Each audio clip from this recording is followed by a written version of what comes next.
Je ne m'attendais pas à ce que le silence résonne aussi fort. La maison était figée quand je suis entrée. Aucun grincement des lattes, aucun cliquetis des vieilles canalisations, même pas le bourdonnement discret du frigo. Juste une sorte d'absence qui pesait de tous les côtés. Je me souviens avoir pensé « il y a un problème » avant de voir quoi que ce soit, avant le coffre, avant le mot. L'air sentait le café froid et l'après-rasage, l'odeur habituelle de mon père. Mais c'était plus discret cette fois, comme une ombre déjà en train de s'effacer. Et je suis allée d'abord dans la cuisine. La tasse était là, à moitié pleine, posée à côté d'une serviette froissée. Quelques mots griffonnés à l'encre noire sur le papier, une écriture tremblante mais volontaire. On part vivre la vie qu'on mérite. Ne nous cherche pas. Mes doigts n'ont pas tremblé, pas tout de suite. J'ai juste fixé ces lettres, ces boucles que j'avais vues 1000 fois auparavant, les mêmes qui signaient mes autorisations de sortie, qui avaient écrit « Joyeux anniversaire, Bee » sur les cartes glissées à côté des livres emballés. Les mêmes boucles qui venaient, maintenant, d'approuver un vol. Je ne suis pas allée tout de suite vers le salon. Je savais déjà ce que j'allais trouver, mais j'ai marché, lentement, comme à travers l'eau, comme si une partie de moi espérait encore que ce ne soit pas vrai. Le coffre-fort était encastré derrière la bibliothèque. Une rénovation que j'avais payée, que j'avais fait installer moi-même il y a 3 ans après une série de cambriolages dans le quartier, acier renforcé, charnière invisible, accès biométrique. Il était ouvert. La porte béait, les étagères vides comme une gueule noire. Dedans, rien que de l'air. 10 millions d'euros, disparus. Aucune serrure forcée, aucun signe de lutte. Juste les suites silencieuses d'une confiance trahie. Je suis restée là un moment, sans pleurer, sans bouger, juste à regarder le vide, comme s'il pouvait changer si je le fixais assez longtemps. Derrière moi, la porte d'entrée était toujours fermée. Tout le reste intact, aucun désordre, aucun chaos, juste une extraction chirurgicale, propre, et un mot qui tentait de déguiser une trahison en délivrance. Mon père, mon frère. Parti. Je n'ai pas saisi mon téléphone. Pas encore. Je me suis simplement assise à la table de la cuisine, à côté de sa tasse, et j'ai regardé par la fenêtre. Le ciel était bleu, les oiseaux chantaient, et quelque part, là dehors, les 2 personnes que j'aimais le plus fuyaient avec ce qu'ils pensaient m'avoir pris. Mais ils ne savaient pas toute l'histoire. Pas encore. 24 heures plus tôt, ma vie était exactement là où je voulais qu'elle soit. Je venais de sortir d'une salle de réunion en plein centre de Paris, plus riche de 20 millions d'euros. Ma société de logiciels de chiffrement, 7 années de nuits blanches, d'écrans qui me brûlaient les yeux et de lignes de code devenues ma seconde langue, avait enfin été vendue. L'encre était sèche. Le virement était programmé. Je me souviens être restée devant l'immeuble, mon reflet dans les portes vitrées. Pas un sourire, juste immobile. Comme si mon corps n'avait pas encore intégré ce qui venait de se passer. Mon fiancé, Evan, m'attendait dans la voiture. Il a klaxonné une fois, agacé, mais je n'ai pas bougé. Pas tout de suite. J'ai juste fixé mon reflet, pantalon noir, chemisier crème, cheveux tirés en un chignon qui commençait à se défaire. J'avais l'air fatigué, presque vide. Le genre de femme qui s'était battue pour tout, mais qui avait oublié de savourer les victoires. « Tu montes ou pas ?» a lancé Evan par la fenêtre ouverte. J'ai fini par m'approcher, il m'a embrassé sur la joue, m'a dit qu'il était fier, m'a demandé où je voulais fêter ça. Je lui ai dit que je n'avais pas envie de dîner, que je voulais juste rentrer, me changer, respirer. Mais c'était un mensonge. Ce que je voulais vraiment, ce qui me rongeait depuis la signature du dernier contrat, c'était la maison, celle de l'avenue de la Falaise. Tout en verre, moderne, perchée sur un promontoire, surplombant l'Atlantique à perte de vue. Je l'avais visitée 2 fois, coup de foudre immédiat. Mais c'était une guerre de liquidité. 3 autres acheteurs, tous acharnés. L'agent immobilier m'avait prévenu. Si je la voulais, il fallait frapper vite et fort. Alors je l'ai fait. J'ai appelé la banque, demandé un retrait de 10 millions en espèces. Tout était en règle. tout légal. Risqué, oui, mais cette somme-là, en liquide, envoyait un message. Je ne plaisantais pas. Ils ont préparé l'argent en liasses marquées, bien serrées, dans 5 valises élégantes, inviolables. Le poids m'a surprise, pas seulement physiquement, émotionnellement, aussi. 10 millions en billets, c'est comme dans un film. Le tenir main rendait tout tangible, me rendait réel. Mais je ne voulais pas de ça chez moi pour la nuit. Et chez Evan, hors de question, trop de va-et-vient, il me fallait un endroit sûr, un endroit calme, un endroit qui ne ressemblait pas à une cible. Et c'est là que j'ai pensé à la maison de mon père. Ancienne, solide, isolée. Il vivait encore dans les hauteurs, là où j'avais grandi. Il recevait rarement, n'utilisait presque pas les réseaux sociaux. Et je connaissais le coffre parce que je l'avais acheté, installé, choisi moi-même le modèle. Quand je l'ai appelé pour demander, il n'a pas hésité. Bien sûr, a-t-il dit. Tu sais que tu es toujours la bienvenue ici, Bi. Sa voix était chaleureuse, familière, et malgré la petite voix en moi qui a hésité, juste une seconde, j'ai dit oui, parce que la famille était censée être un refuge, parce que c'était encore mon père. Le trajet jusqu'à la maison de mon père s'est fait dans le silence. Evan avait proposé de venir, mais j'ai refusé. Je lui ai dit que j'avais besoin d'un moment seul pour réfléchir. C'était à moitié vrai. Ce dont j'avais vraiment besoin, ce que je n'osais pas admettre, c'était d'un peu d'espace pour m'asseoir avec ce malaise qui rampait sous ma peau.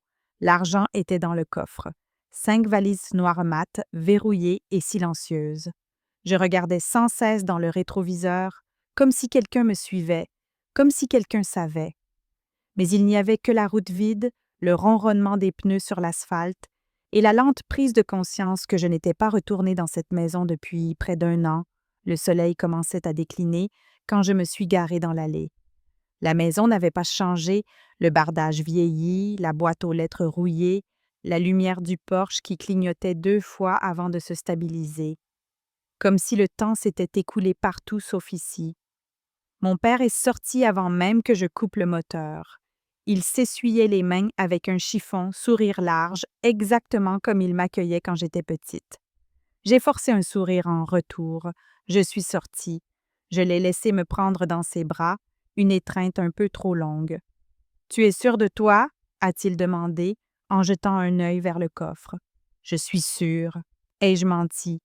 Il m'a aidé à porter les valises à l'intérieur. Pas de questions, pas de plaisanteries, juste cette efficacité silencieuse qui l'a toujours caractérisé. Nous les avons apportées au bureau, là où le coffre derrière la bibliothèque se cachait derrière des rangées de manuels obsolètes et de poches couvertes de poussière. Je l'ai regardé l'ouvrir. Il se souvenait encore du code, du léger décalage du cliquet par rapport à la rotation. L'intérieur était propre, vide, prêt. J'ai déposé les valises une par une, les empilant avec soin. Chacune disparaissait dans la structure en acier comme un secret qu'on enterre. Quand ce fut terminé, il a refermé la porte, tourné le cadran, puis s'est reculé. « Il fonctionne encore comme au premier jour », a-t-il dit. J'ai hoché la tête. « Merci pour ça, papa. Juste pour une nuit. »« Bien sûr, » a-t-il répondu. « Tu sais que tu n'as pas besoin de demander. » Il m'a proposé de dîner. J'ai décliné. J'ai dit que j'avais des appels à passer, des contrats à finaliser. Tout cela était vrai, mais ce n'était pas la raison pour laquelle je suis repartie. En m'éloignant, j'ai aperçu la maison dans le rétroviseur. Mon père sur le perron, en train de faire un signe, la voiture de mon frère dans l'allée, un léger frisson dans ma poitrine que je n'arrivais pas à nommer. Ce n'était pas de la peur, pas encore, juste un murmure, un doute. Le genre de doute qui naît quand quelque chose que l'on croyait inébranlable commence, presque imperceptiblement, à vaciller. Le lendemain matin commença dans le calme. Je me suis réveillée tôt, même avant le réveil. J'ai regardé mon téléphone. Aucun appel manqué, aucun message. Juste une matinée printanière, nette et lumineuse, pleine de promesses. J'avais rendez-vous avec l'agente immobilière à midi. Elle m'avait confirmé que les vendeurs étaient impressionnés par l'offre en espèces. La maison était pratiquement à moi. J'ai préparé un café, noir. Je me suis assise près de la fenêtre de mon appartement, regardant la ville s'éveiller. Tout semblait immobile. En place. Ce n'est qu'à 8h03 que l'appel est arrivé. Numéro masqué. J'ai laissé sonner 2 fois avant de décrocher. Madame Lane? Ici la détective Elena Ramos, police départementale des Hauts-de-Seine. Avez-vous un instant? Sa voix était basse, calme, mais tendue sur les bords. J'ai dit oui. Mon corps s'est glacé. Elle m'a demandé si j'avais eu des contacts avec Douglas Lane ou Léo Lane au cours des 12 dernières heures. J'ai répondu que non. Elle m'a demandé quand je les avais vus. Pour la dernière fois, je lui ai dit hier soir vers 19h30. J'avais laissé l'argent à la maison. Il y a eu une pause de son côté. Puis elle m'a demandé si j'étais au courant que les 2 hommes avaient quitté le pays. Je n'ai rien dit. Je ne pouvais pas. Je regardais juste ma tasse de café dans les mains, avec l'impression qu'elle allait éclater si je la serrais trop fort. Ils ont embarqué à bord d'un jet privé depuis un petit aéroport régional près de Mâcon vers 22h17, a-t-elle poursuivi. Les noms sur le manifeste étaient falsifiés, mais nous sommes certains que c'était eux. Les caméras de sécurité les confirment. J'ai fermé les yeux. Le visage de mon père, le rire de Léo, l'odeur des œufs au plat dans cette cuisine. La façon dont mon père m'a tapoté l'épaule quand nous avons fermé le coffre. La détective m'a demandé si je pouvais venir faire une déclaration officielle. J'ai dit oui. Avant de partir, j'ai appelé Evan. Ma voix s'est brisée en lui racontant. Les mots sortaient lentement, comme s'ils ne m'appartenaient pas. Ils sont partis, ai-je dit, avec l'argent. Il n'a pas parlé tout de suite. Juste un silence, puis un seul mot. Quoi? Je ne l'ai pas répété. Je n'ai pas pleuré. Je suis simplement restée là, dans mon salon, à fixer le sol, avec l'impression que tout s'était déplacé sous mes pieds sans avertissement. Quand je suis arrivée au commissariat, j'avais déjà arrêté de chercher des explications. Je fonctionnais à l'instinct. J'ai donné les détails, confirmé les dates, fourni les modèles et numéros de série des valises. Puis, je leur ai dit quelque chose que je n'avais même pas dit à Evan. L'argent dans le coffre n'était pas réel, pas entièrement. Et si Douglas et Léo pensaient avoir volé 10 millions d'euros, ils allaient avoir une surprise, parce que j'avais prévu le coup.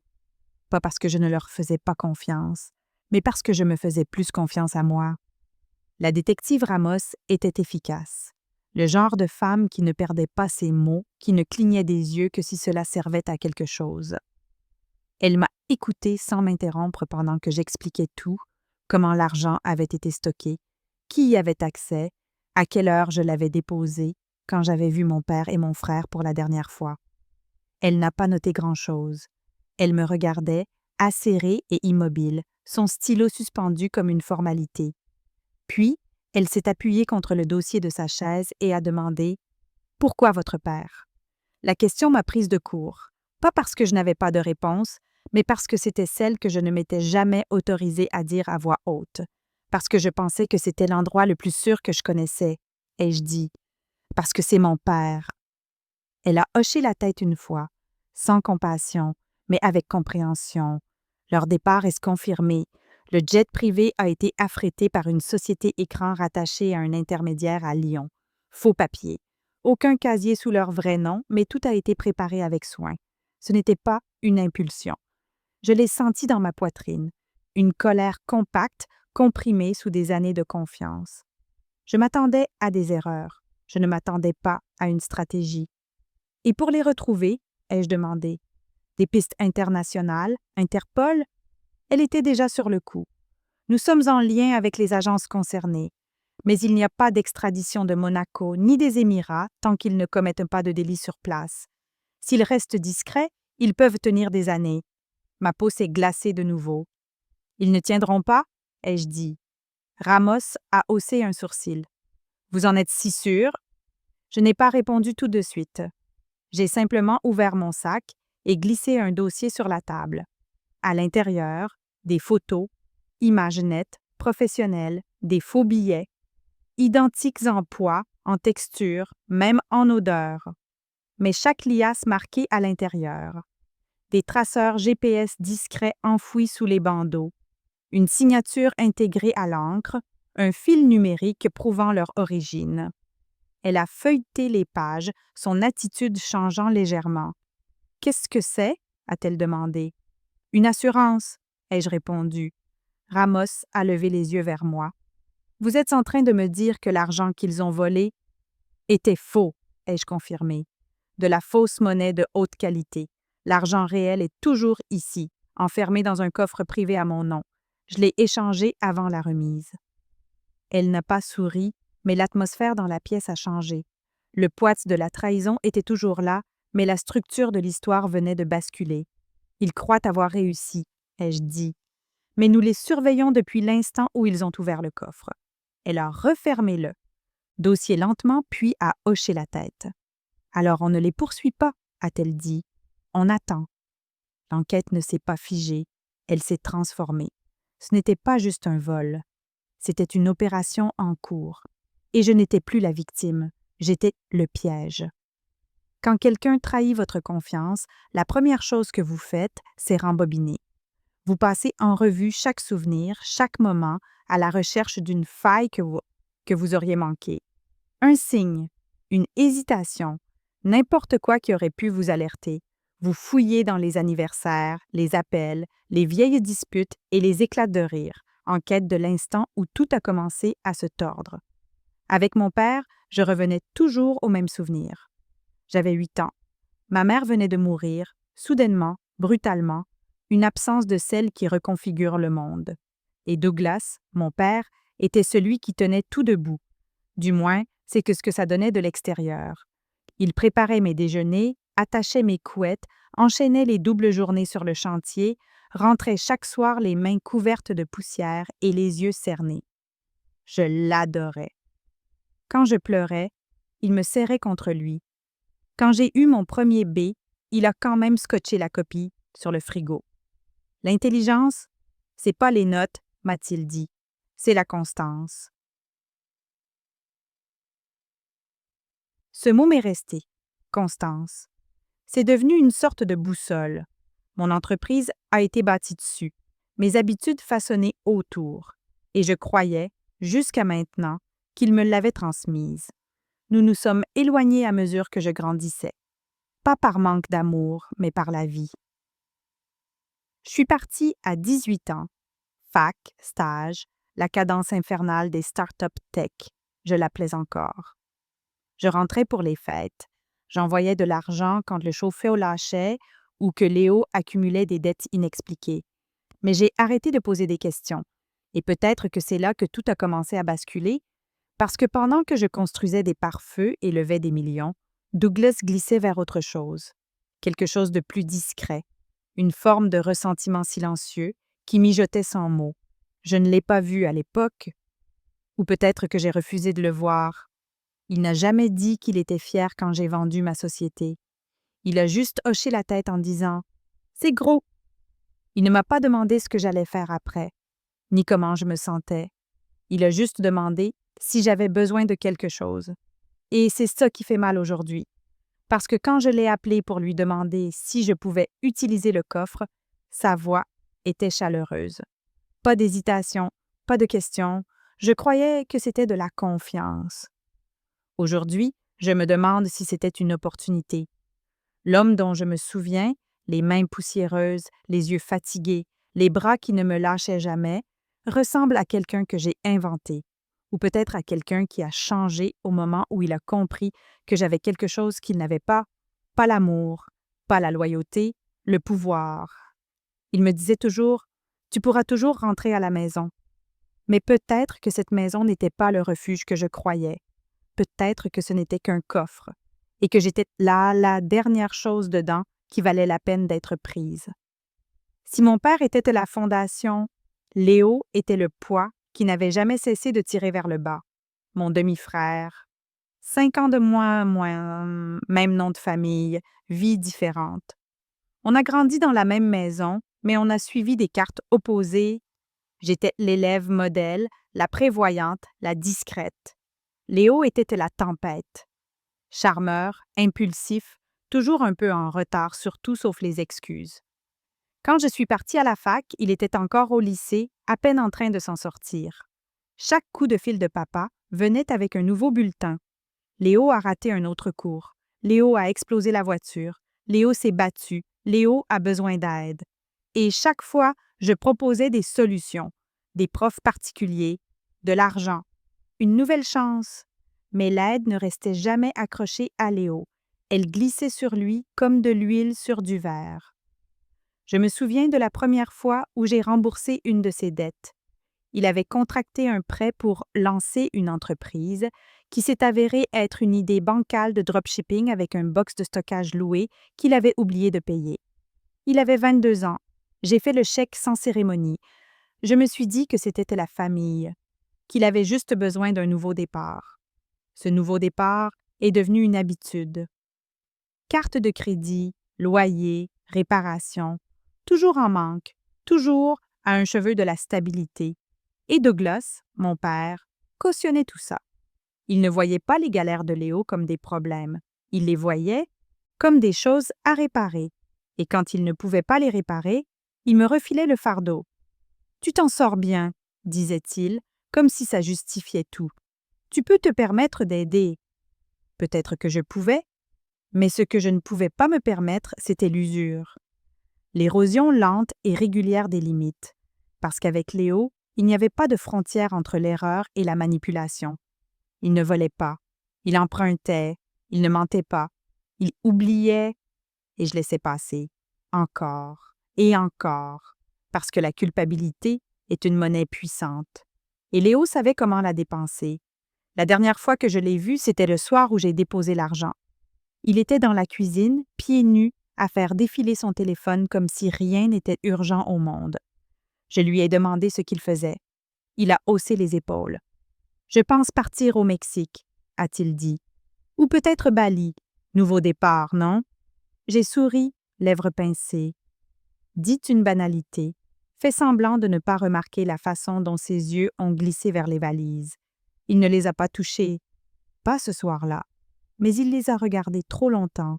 Et maintenant, je sais pourquoi. Léo n'a jamais voulu construire quoi que ce soit. Il voulait des raccourcis, du levier, et je venais de lui offrir les deux, dans 5 valises noires élégantes, enfermées derrière une porte en acier qu'il savait déjà ouvrir. Pas parce qu'il les méritait, mais parce que j'ai fait confiance au mauvais sang. La décision de falsifier l'argent ne venait pas de la paranoïa. Elle venait d'un schéma. J'avais vu trop d'accords s'effondrer parce que quelqu'un avait fait confiance à une poignée de main mal placée. Trop de fondateurs brillants tout perdre à cause d'une clause ignorée, d'un associé silencieux, d'une trahison discrète. Quand on écrit assez de lignes de code, qu'on passe assez d'années dans des salles pleines d'hommes qui sourient trop largement et écoutent trop peu, on apprend. La confiance se mérite. La sécurité se construit. Alors, quand l'offre pour la maison est devenue sérieuse, quand 10 millions en liquide sont passés du statut de chiffre à celui de poids réel dans mes mains, j'ai appelé Mason. Mason et moi, ça remonte à plus de 10 ans. C'était le premier prestataire que j'ai engagé pour construire le noyau chiffré de la plateforme de communication sécurisée de mon entreprise. Il parle peu, il ne bronche jamais. Et il ne rate aucun détail. Quand je lui ai demandé « Tu peux faire en sorte que 10 millions aient l'air vrai ?» Il n'a pas demandé pourquoi. Il a juste demandé « Pour quand ?» Les billets étaient imparfaits, pas seulement au toucher, mais dans leur histoire. Numéro de série personnalisé, bord vieilli, bandeaux bancaires authentiques. Chaque liasse contenait un fil GPS microscopique calibré pour émettre par salve courte et aléatoire via satellite et antenne relais. Impossible à détecter pour quiconque ne savait pas quoi chercher. Invisible pour quiconque pensait tenir de l'argent réel. J'ai organisé le transfert de l'argent réel dans un coffre privé sous un pseudonyme lié à une fiducie, totalement isolée, hors réseau. 2 personnes connaissaient les codes d'accès, Mason et moi. On a fait l'échange 2 heures avant que je prenne la route pour aller chez mon père. 5 valises, 2 vraies, 3 fausses. Mason m'a aidé à les organiser, en les équilibrant toutes au gramme près. Les vraies ne nous ont jamais quittés des yeux. Les fausses ont été scellées, verrouillées, empilées dans le coffre avec une précision chirurgicale. Je les ai regardées disparaître derrière l'acier, et j'ai expiré. Ce n'est pas que je ne faisais pas confiance à mon père. Pas entièrement. Pas encore. C'est que je faisais davantage confiance à mon instinct. Ce murmure au fond de ma tête qui disait « juste au cas où ». Le murmure que j'avais ignoré trop souvent auparavant. Je ne l'ai pas dit à Evan, ni à l'agente immobilière, même pas à mon assistante. Seul Mason savait. Et maintenant, alors que j'étais assise face à la détective Ramos et que je la voyais réaliser l'ampleur de ce que j'avais construit, j'ai senti quelque chose d'étrange frissonner sous l'épuisement. Pas de la fierté, pas une revanche, du contrôle. Ils pensaient avoir volé 10 millions d'euros. C'est ce qu'ils ont volé, c'est du silence, du papier, une histoire déguisée en chiffres, et cette histoire les observait, chaque pas, chaque billet. Parce que ce n'était pas une perte, c'était un piège, et c'est moi qui l'ai écrit. Le propre d'un piège, c'est qu'il ne fonctionne que s'il ressemble à la liberté. Douglas et Léo pensaient qu'ils volaient, littéralement. Dès l'instant où ils ont posé le pied dans ce jet, ils ont cru avoir déjoué le système. Échapper à la routine, surpasser la fille et la sœur, qui, pendant des années, avaient maintenu la lumière allumée et les ennuis à distance. Mais à la seconde où ces billets contrefaits ont quitté le coffre, ils étaient déjà encerclés. Les signaux GPS étaient subtils, programmés pour émettre par salve, en rebondissant sur les réseaux internationaux pour rester indétectables. Mason avait codé lui-même le logiciel de traçage avec un tableau de bord personnalisé qu'il partageait uniquement avec moi et la détective Ramos. Nous regardions la carte s'illuminer par impulsion discrète. D'abord, le jet a atterri à Monaco. Logique. Pas de traité d'extradition, plein de recoins pour de nouveaux noms et de l'argent rapide. Ils ont pris une chambre dans un hôtel 5 étoiles sous des identités correspondant au manifeste de vol falsifié, M. Ward et M. Hale. L'hôtel n'a rien dit.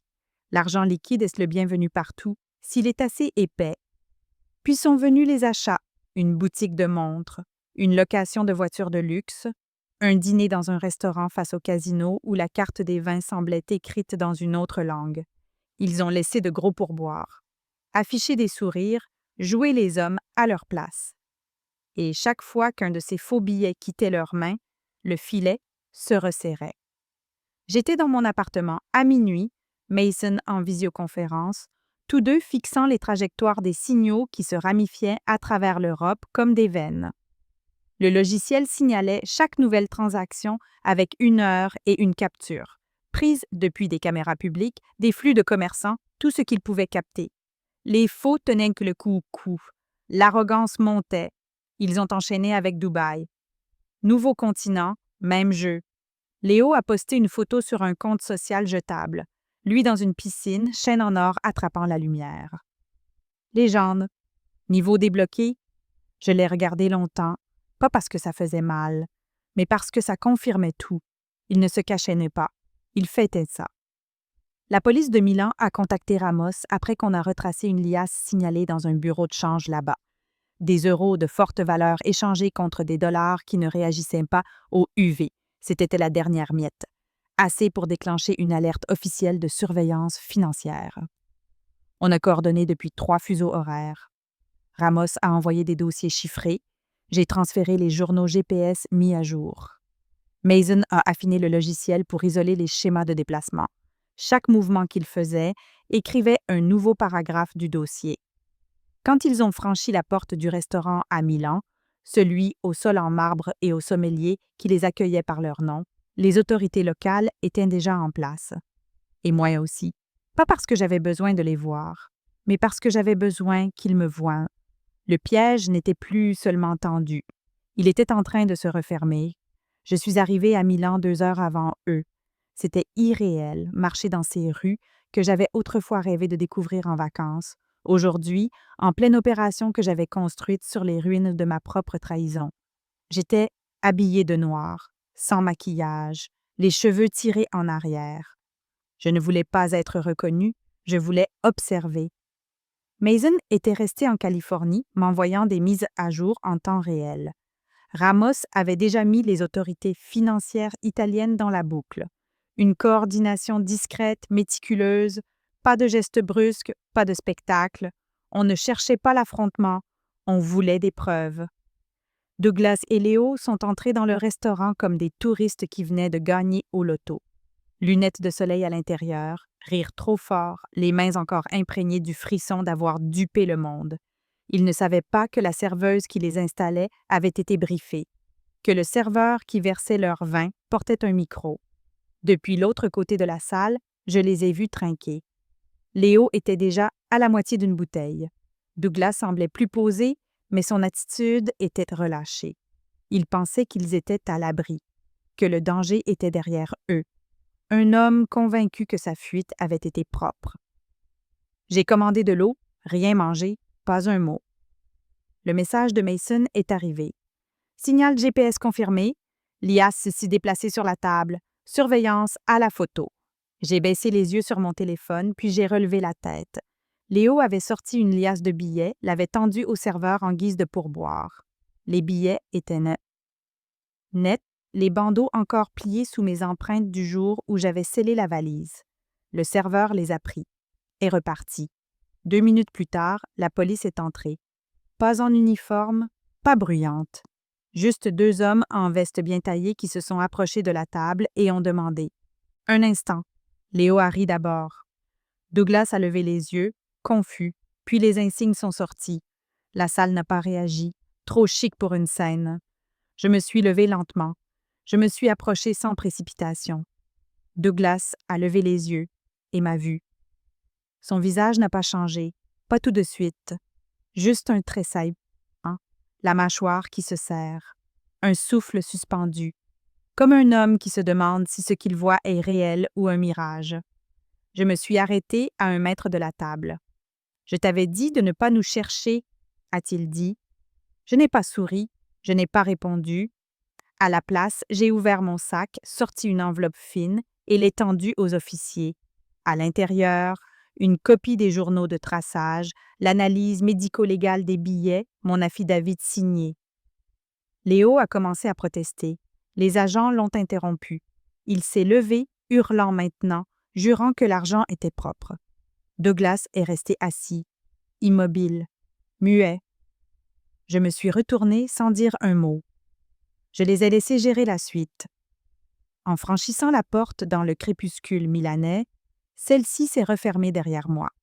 La chasse était terminée, l'histoire avait basculé. Et je n'étais plus celle qui traquait. J'étais celle qu'on suivait par la justice. Ils furent séparés presque immédiatement. Léo partit en premier, arraché à la table par 2 agents en civil qui agissaient vite, sans cérémonie. Il hurlait, gesticulait, jouait déjà la victime.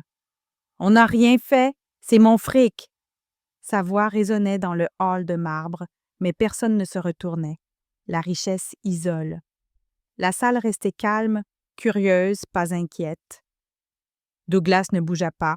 Il resta assis, sa serviette toujours sur ses genoux, les mains posées bien sagement comme s'il ne venait pas de voir son fils partir menotté.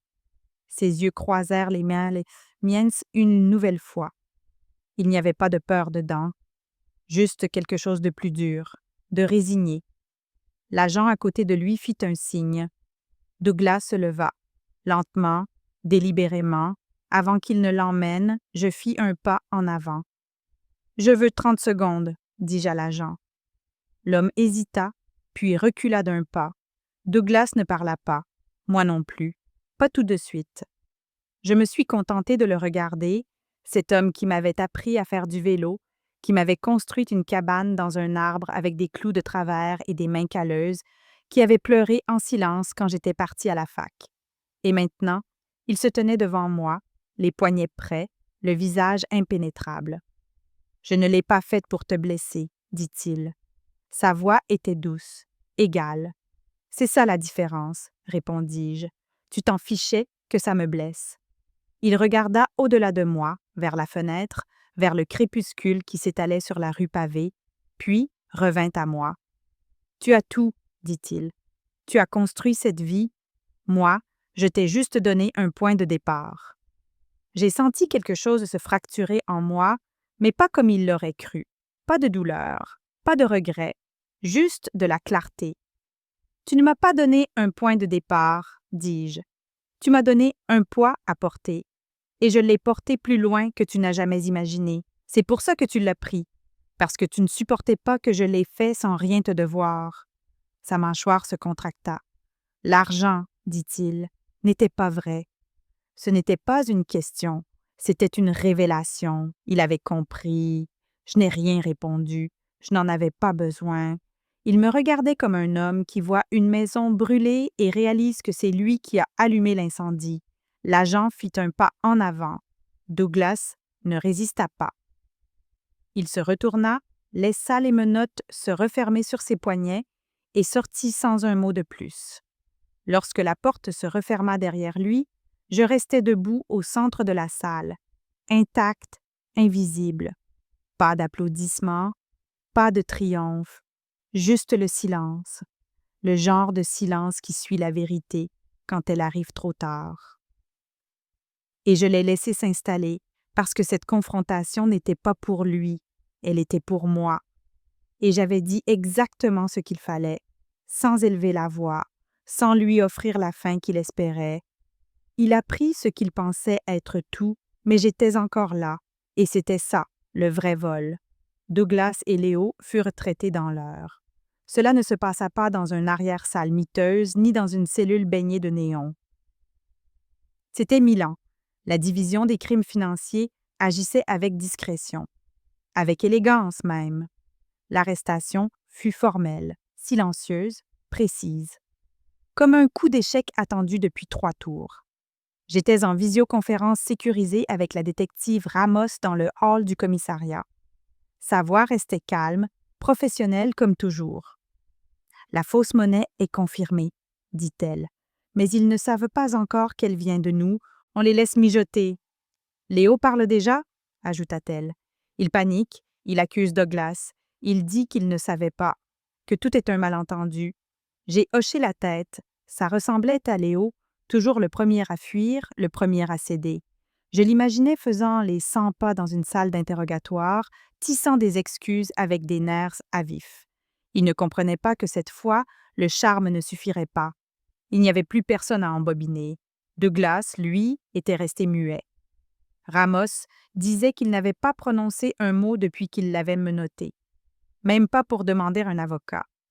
Il fixait droit devant lui, comme s'il était ailleurs. Je me demandais s'il ressentait de la honte ou s'il le ressentait quoi que ce soit. Les autorités milanaises avaient accepté de les retenir en attendant l'inculpation formelle selon les lois italiennes sur la fraude financière. Interpol avait été prévenu. C'était un enchevêtrement complexe, identité falsifiée, argent contrefait, infraction transfrontalière. Et pourtant, l'histoire tenait encore à une vérité incontestable. Ils avaient pris ce qui ne leur appartenait pas. Ils avaient utilisé la confiance comme une arme, et ils pensaient s'être échappés. Mais leur fuite était écrite depuis le moment où ils avaient ouvert ce coffre. Ils n'avaient jamais eu l'argent, jamais eu la victoire. Ils n'avaient eu que l'illusion jusqu'à ce que la réalité arrive, patiente et implacable. De retour à l'hôtel, je me suis assise près de la fenêtre et j'ai regardé la ville bouger en dessous. Des voitures serpentant sur les rues pavées, des couples riant autour d'un verre. La vie, intacte. J'ai ouvert mon ordinateur. Mason avait déjà mis en ligne les derniers journaux. Chaque pas, de Douglas et Léo. Chaque billet repéré, chaque lieu confirmé, tout y était, net, irréfutable. J'ai ajouté une dernière note. Confrontation effectuée, les 2 interpellés sans incident. Puis j'ai fermé le dossier. Ce n'était pas une victoire. C'était une restitution, pas de tape dans le dos, pas de communiqué de presse, juste la satisfaction discrète de voir quelque chose remis à sa place. Ils pensaient que je flancherais, que je les poursuivrais dans la confusion, mais je n'ai jamais haussé la voix, jamais changé d'allure. Et à la fin, c'est le silence qui les a piégés. Car la justice ne rugit pas toujours. Parfois, elle attend, et parfois, elle sourit. Je suis rentrée en Californie 2 jours plus tard. Pas de presse, pas d'avocat, aucune annonce. Juste un vol de nuit au départ de Milan et une voiture silencieuse qui m'attendait à l'aéroport de San Francisco pour me ramener chez moi. La ville semblait différente, baignée dans le gris matinal du brouillard. Mais ce n'était pas la ligne d'horizon qui avait changé, c'était moi. L'appartement était intact, même lumière qui inondait les lattes du parquet, même trousseau dans le vide-poche, même bouteille de vin à moitié vide sur le comptoir, restée là depuis la veille de mon départ. Tout était encore à sa place, sauf moi. J'ai pris une douche, enfilé des vêtements propres, puis je me suis assise à la table de la cuisine et j'ai ouvert l'enveloppe. À l'intérieur, les rapports finaux. Ramos avait tout envoyé.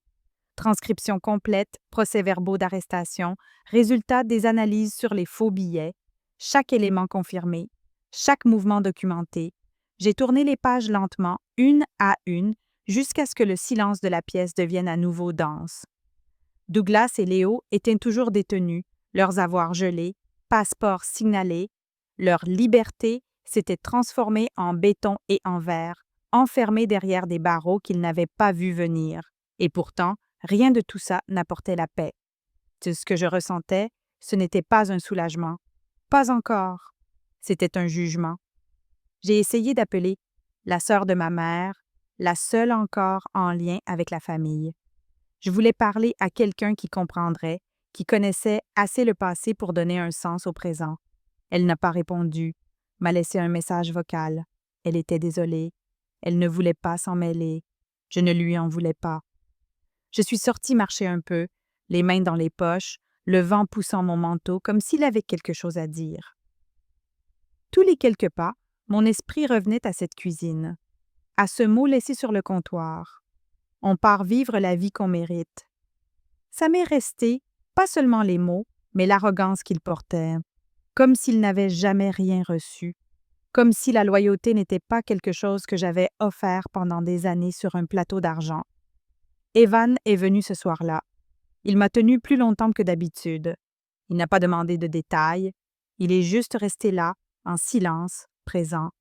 On n'a pas parlé de l'argent, ni de la maison, ni de ce qui viendrait ensuite, parce qu'il savait que rien de tout ça ne comptait encore. Ce qui comptait, c'était la blessure que je n'avais montrée à personne. Pas celle laissée par le vol, mais celle gravée par l'incrédulité. Ils n'avaient dit ça, c'est pas seulement voler de l'argent. En avaient pris la version de la famille à laquelle je m'accrochais, celle que je défendais, finançais, pardonnais. Et maintenant, cette version n'existait plus. Il ne restait que la vérité, tranchante, simple, inévitable. La famille ne vous poignarde pas toujours dans le dos. Parfois, elle le fait en face et s'attend quand même à ce que vous disiez « merci ». Je lui ai écrit une lettre, pas parce que je pensais qu'il la lirait, et pas parce que j'avais besoin de réponses. Ces réponses s'étaient déjà fanées. Je l'ai écrite parce que j'avais besoin que les mots sortent de mon corps, qu'ils quittent ma poitrine, qu'ils aillent ailleurs que dans l'espace entre mes côtes. Je n'ai pas écrit à Léo. Il ne restait plus rien pour lui. Il était une ombre qui avait vacillé brièvement dans ma vie et n'avait laissé derrière lui que du bruit. Mais mon père, Douglas, je ne pouvais pas partir sans dire quelque chose, même si ces mots ne l'atteindraient jamais. Je l'ai écrite à la table de la cuisine, la même où je faisais mes devoirs pendant qu'il préparait le café. La lettre n'était pas longue, je ne me suis pas emportée, je n'ai pas accusé, j'ai juste posé les choses. Je lui ai dit que je me souvenais de tout. Des nuits où il travaillait tard pour que je ne manque de rien. De la façon dont il m'a appris à faire un nœud, à tenir un carnet de comptes, à toujours cacher le double des clés sous la brique branlante près de la porte. Je lui ai dit que je me souvenais de la rugosité de ses mains, mais je me souvenais aussi des choix, ceux qui s'étaient empilés comme des briques dans un mur que je n'avais pas vu, jusqu'à ce que je m'y cogne de plein fouet. Je lui ai dit que je ne le haïssais pas.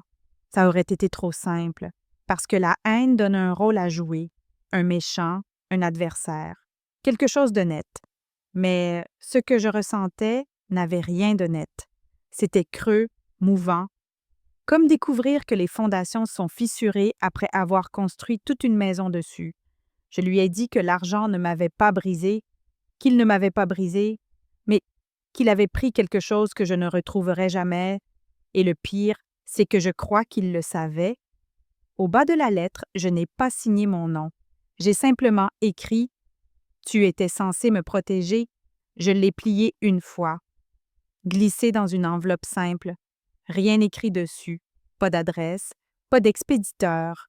Je l'ai rangé dans le tiroir de ma table de nuit, sous les piles de rechange et le trousseau de clés inutilisées de mon ancien bureau. Et je l'y ai laissé, parce que c'est tout ce qu'elle devait être, pas un message à envoyer, mais un poids que je n'avais plus à porter. Certaines choses n'ont pas besoin d'être livrées pour être comprises. Certaines choses sont pour celui ou celle qui les écrit, et certains adieux se font sans un bruit.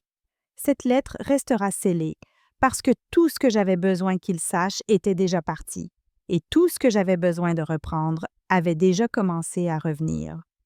J'ai acheté la maison, pas parce que j'en avais besoin, pas pour faire une déclaration, mais parce qu'elle était à moi, avant tout ça, avant que la confiance ne se fracture et que les liens du sang ne deviennent flous.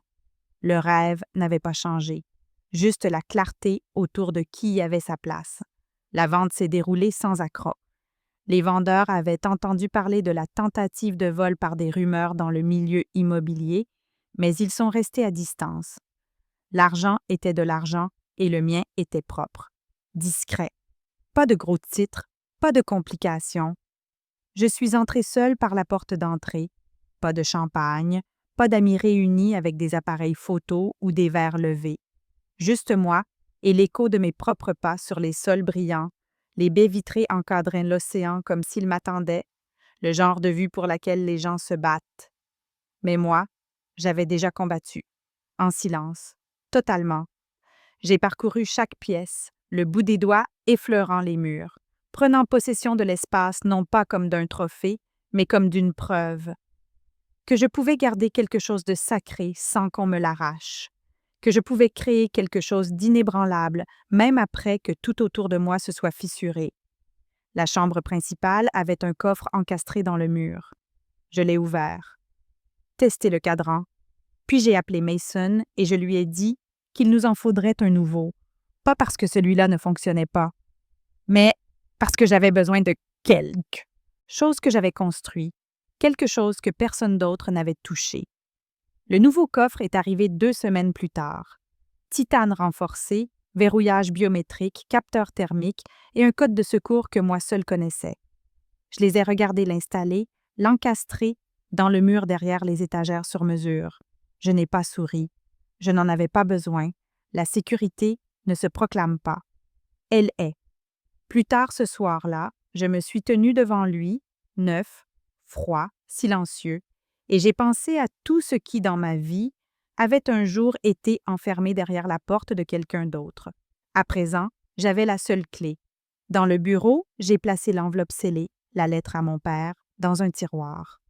Le tiroir s'est verrouillé d'un simple clic, sans cérémonie, juste contenu. Evan m'a proposé de venir passer le premier week-end. Je lui ai dit, peut-être une prochaine fois.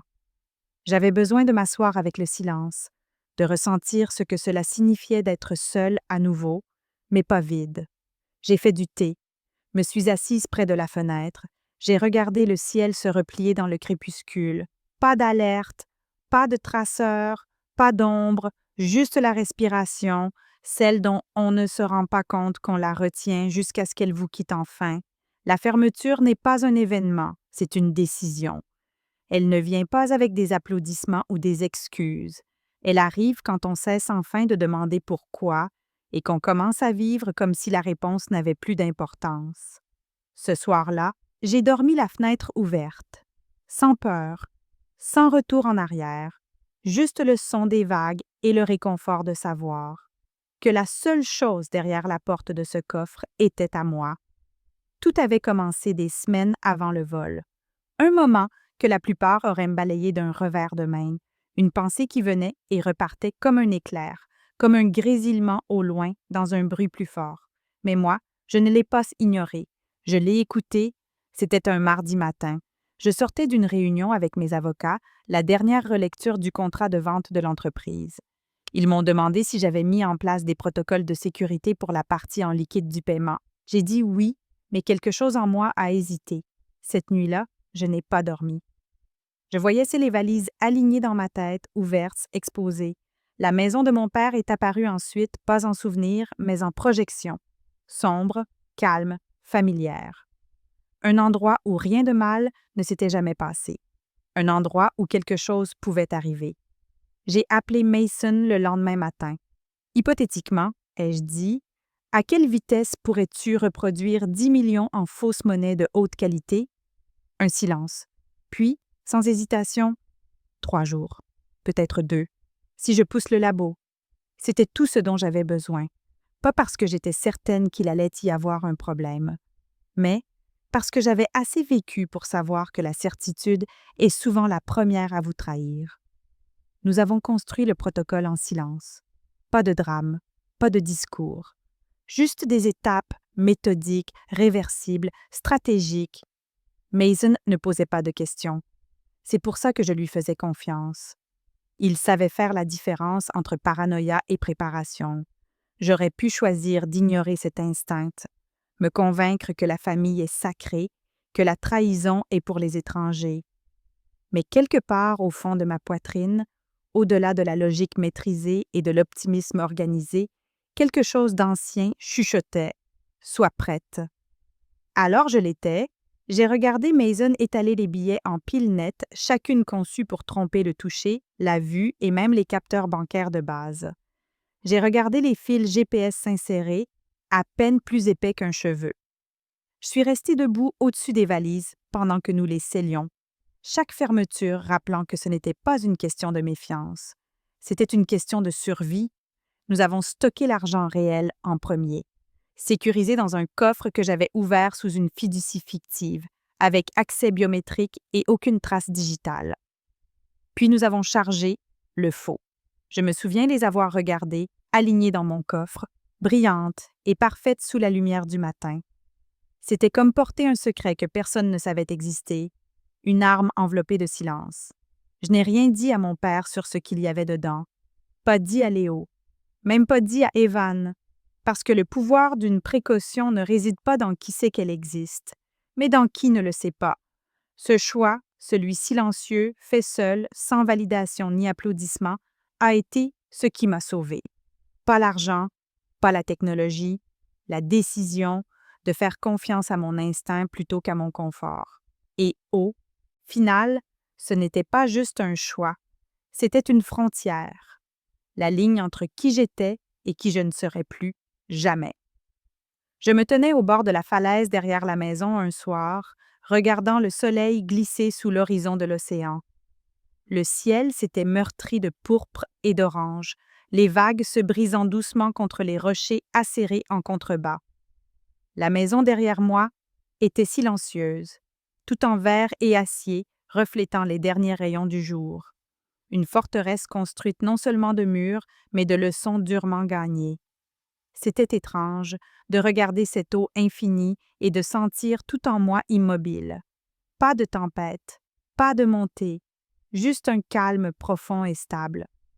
J'ai pensé à la femme que j'étais avant l'argent, avant la trahison, avant la guerre silencieuse qui s'est déroulée dans l'ombre et les espaces muets. Elle était pleine d'espoir, confianceuse, peut-être naïve. Elle croyait que la famille était un refuge sûr. Elle croyait que l'amour pouvait survivre aux erreurs, que la loyauté serait rendue. J'étais cette femme autrefois, mais je ne le suis plus. J'ai appris que les tempêtes ne viennent pas toujours en rugissant.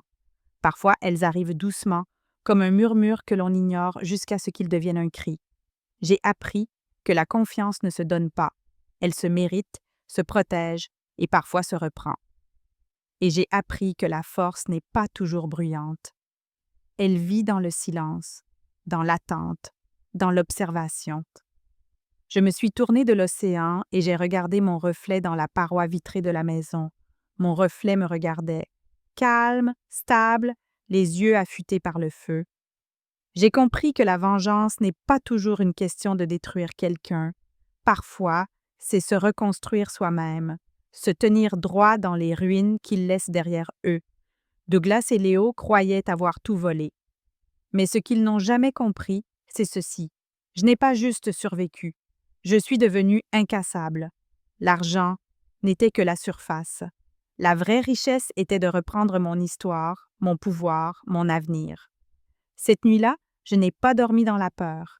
J'ai dormi avec la clarté, avec un but, avec la conscience silencieuse que certaines batailles ne se gagnent pas dans le bruit. Elles se gagnent par la résilience, par la patience, en ne lâchant jamais la femme dans le miroir. Et tandis que les lumières de la ville s'allumaient en contrebas, j'ai souri doucement, parce que j'étais enfin libre. Libre, non pas parce que le passé avait été effacé, mais parce que j'avais choisi ce qui viendrait ensuite. Et rien, pas même la trahison, ne pouvait m'en priver.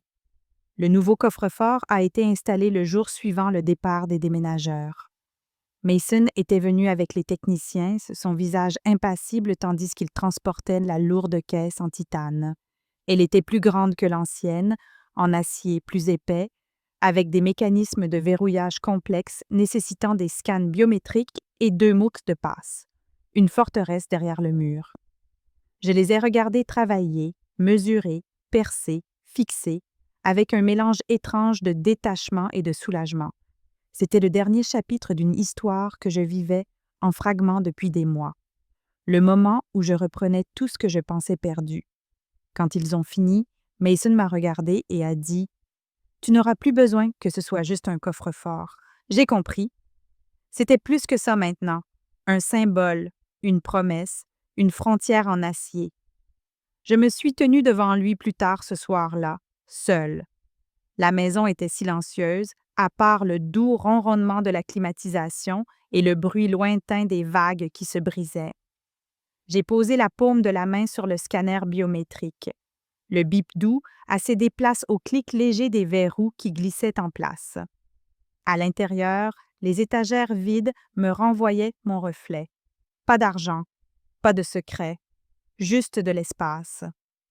J'ai fermé la porte lentement, sentant le poids final de l'acier. La lettre à mon père était glissée dans un tiroir à proximité, encore scellée, intacte. Certaines choses n'ont pas besoin d'être ouvertes pour détenir du pouvoir. J'ai pensé au passé, la confiance brisée, les plans détruits, mais aussi à l'avenir, le contrôle repris, la vie reconstruite. Je n'avais plus besoin de prouver quoi que ce soit, ni à lui, ni à Léo, ni même à moi-même. Le coffre était verrouillé et le chapitre aussi. Mais contrairement à avant, cette serrure n'était pas une barrière. C'était une fondation, un rappel que certaines choses méritent d'être protégées, pas seulement avec de l'argent ou de la technologie, mais avec une intention, avec de la force, avec une résolution silencieuse. Je me suis reculée, j'ai regardé par la fenêtre l'océan noir en contrebas, les étoiles dispersées comme des promesses lointaines, et j'ai su, plus personne ne pourrait plus rien m'enlever, parce que cette fois, la dernière serrure m'appartenait,